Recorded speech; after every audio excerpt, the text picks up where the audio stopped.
ner malaken yam biya kamal gwasemani an wala bana ngis ka do badana dera an Facebook da dera jagang kaje menen yena me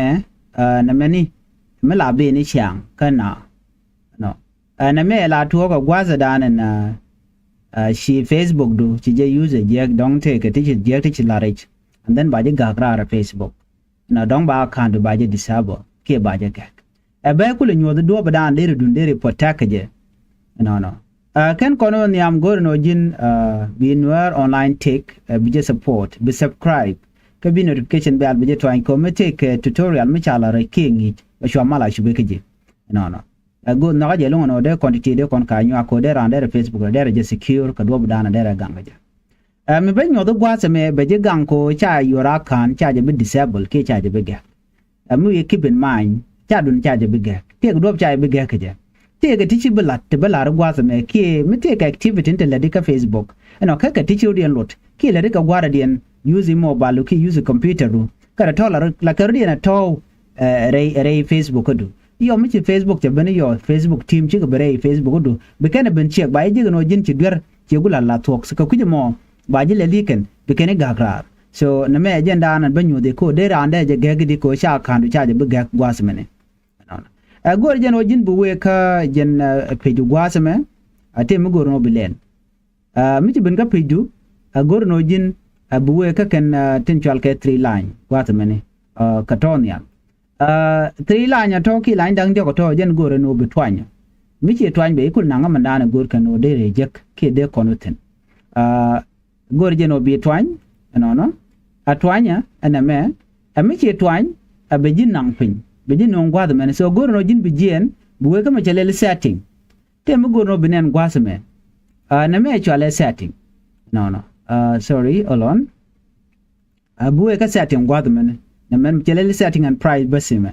a setting and privacy gor jeno bi twany ko gor kon ban mandana gor kon ban jela twanya ami che twany gwasme bejin no machal ka me is setting na mene bi shunen che gor setting mo gor jeno bi twany ko bi kon kula wenyam gor no bi twanyen setting ami che twanyen setting gwad me bejinung titine no men gor kono gwase me buwe kana mene misha gore akan center gor jeno jin bi twany akan center jena me kamo balu goro buwetin ko beji kula lwak atwanya mi che twante tibenu gwase me bejinung ti dialati te mu gore belalet no am belalet on balana me gur me chagore your information and permission namo mini twany be ko jandana gur kone chale your information and permission me mi che twany te me benungi ajan gwadano kon goro bana tin let kon ke no ke Facebook ke gon ko ken bana ko wujekten no ko gor jeno jin wutin no ka bi ka wuj no goro no bi twany minute twine and your information and permission ami che twine be jinung titine man gore be gor na me visual kenena surely your activity of meta technologies teti ka tin ladi ka mobile ke ladi ka computer la Facebook do la ka record yo mi che record yo be Facebook be dun be share ngach ko kore mi che oji gno tie gati jegti gula don kwasmo beje gagra be dun beje disable so wer kam cheleli your activity of meta technologies beje nyod me do dana dere wo ke je okay man dana bilel atwanye eneme ami che twany beje nong na meni te mu gur kono gwada me now nen mi chelel gwada me nena reason activity na me nyu the jitin content pilot your reason activity katiken your reason activity ka website en kono ci weten website ci weten kare na moka gore jeno bu weten bi twany be nyoten kono ci lele tin ci lat baga nyod ya met gwadame ano ka activity ken ci la doni no ti cha loko ji moki te la use ni chanka Facebook so aje jilar mene na me murai kono kwide me just pay attention linga go okay linga alamen gur kono gwada mene jin mi ci we ka Facebook te de la to keje bi jien bu we ka Google bu we ka website ni ti chodian lot website to dong we go ni ti jekten bugro di record gwas money bugro di record ka gen system do na mo ka mobile ban mobile gwa bugro di record tin e Facebook yo mi Facebook wo chi ga yo ka che o jigan na mo chi mi jek chi we ka website mi chi ro lot mi Facebook point de baji leli baji gakra you know gwa me mi chi we re ji ti ka ngudu ana ke password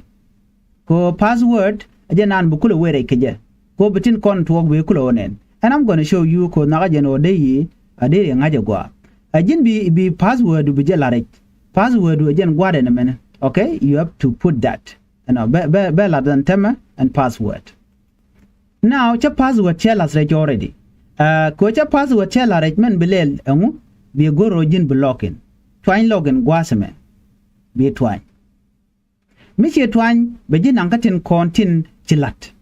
Be nanka kan application kon shi weten. Che gwasmen tema tete kan application kon teka tin che use. Okay? Mi application logo gwasme be je watch. Ka system. Okay, ben you drop down be watch. I don't know tin one tiki but kaga tete kan application kon che use. So they didn't enter application to use the chan go or did it. So what I'm gonna do, Bekel best selection Michelele FTMO. Name sorry, Beman Wojanaman, ko go Jano Bear Woj I know the year. Bename Bear would go chan go application man or better use. Bad deal Wojanamo. Kaji Kwaja application contact you don't cut it jack don't rotate but go Jano Derek away. Definitely you're gonna remove them, some of them. Co application me chana go, Bangulel, Bear twine. But one and me be select bo ka continue. Miche ka continue be nyoda, you know? No. Men go gwa me obe remove be confirm. Ko chana go ro betekungu ka system. Right now, charo wo already intama. Ko chat one already che your activity disconnected. Miche lo jo gwa me and day no che ji intama tell me atin. So jen do down diri nyungu diri ka weke je. Ba application no be nyamu wo je application et pin gwa semene. Application me beje woj jente kana mene banyo mo wojeje nana a wojeje ko bi akula tengitin be twany be continue be jo confirm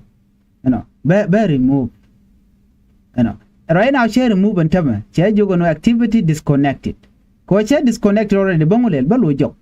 be ex be twany ya right now chimena na chelel jetir che jien then na me che jen karwara gor konma me chi gut to gwada me don gorje be wo kalkele no dilel but mu gorje no chicken bi ñoko mu luñ kan jok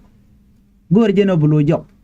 luñ jokay jok wer kangu wer back wer ka previous twanya previous me mi ci twany lu ni jok be ben gwada me te mu gor kone